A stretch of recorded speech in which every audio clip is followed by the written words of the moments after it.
রাজ্যে ঘুষের বিনিময়ে অল্প কিছু সংখ্যক নিয়োগ চলছে বলে বিস্ফোরক মন্তব্য করলেন পলিট ব্যুরো সদস্য মানিক সরকার। বিজেপি, আরএসএস, বিশ্ব হিন্দু পরিষদ ও বজরং দলের কঠোর সমালোচনা।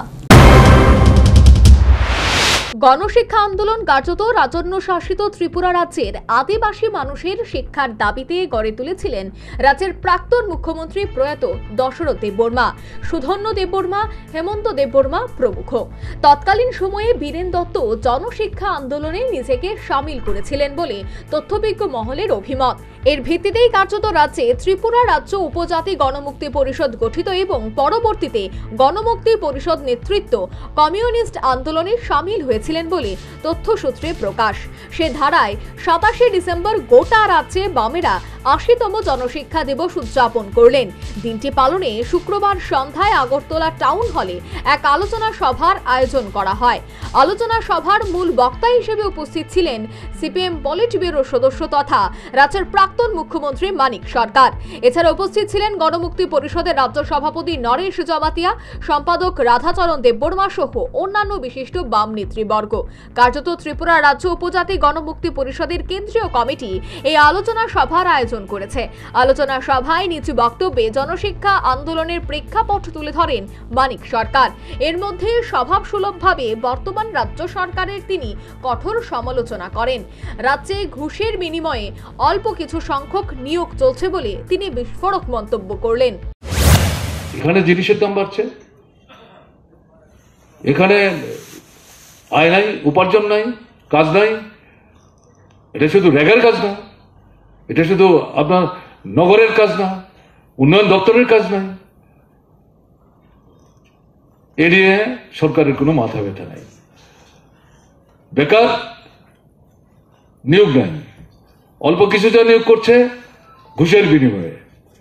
বাইরের ছেলেরা এসে ঢুকছে আমাদের রাজ্য, বাইরের দেশের অন্য রাজ্য থেকে এসে চাকরিতে অংশগ্রহণ করতে পারবে না, এটা আমাদের রাজ্যে এরকম নিষিদ্ধ না। কিন্তু এটা সাধারণ যে বিষয়গুলো, এটা চতুর্থ শ্রেণী কর্মচারী, তৃতীয় শ্রেণী কর্মচারী আমাদের ত্রিপুরায় আছে, হাজার হাজার ছেলে মেয়ে বসে আছে। তাদেরই বাদ দিয়ে ঘুষ খেয়ে আরএসএস, বিশ্ব হিন্দু পরিষদ, বজরং দল বিজেপির সঙ্গে যোগাযোগ রেখে বাইরের রাজ্য থেকে তাদের ওখানকার সংগঠন দাঁড় করাবার জন্য টাকার বিনিময়ে তাদের এনে এখানে চাকরির ব্যবস্থা করে, ওখানে একটা প্রভাব বিস্তার করে তারা তাদের সংগঠন বাড়াবার চেষ্টা করছে। রাজন্য আমলে জনজাতি রাজা থাকলেও সেই সময়ে শোষণের হাত থেকে জনজাতিরাও রেহাই পায়নি। সে কথা জানিয়ে নিজ ভাষণে মথার প্রতিষ্ঠাতা নেতা প্রদ্যোৎ কিশোর দেববর্মার নাম উল্লেখ করে তার সমালোচনা করলেন গণমুক্তি পরিষদের রাজ্য সম্পাদক রাধাচরণ দেববর্মা। ত্রিপুরা রাজা হলো, ত্রিপুরাকেও বাদ দেয় নাই, তাকে দাবিয়ে রাখবার জন্য যা যা করবার এটা যেমন করেছে। আজকে এই যারা ত্রিপুরাল্যান্ড গ্রেটার ত্রিপুরাল্যান্ড দাবি তুলছে, একইভাবে তারা আসলে শাসক গোষ্ঠীকে, পুঁজিপতিদের, বুর্জোয়াদের আড়াল করবার জন্যই এখানকার গণতান্ত্রিক শক্তির পর আক্রমণ, এই আক্রমণের লক্ষ্যেই পুঁজিপতিতে আড়াল করবার জন্যই প্রদ্যোৎ কিশোরদের এই ধরনের আন্দোলন। এটা কোনো বিচ্ছিন্ন আন্দোলন নেই। কাজে এই জনশিক্ষা চেতনার মধ্যে দিয়েই আমরা এই শক্তিকে পরাজিত করতে।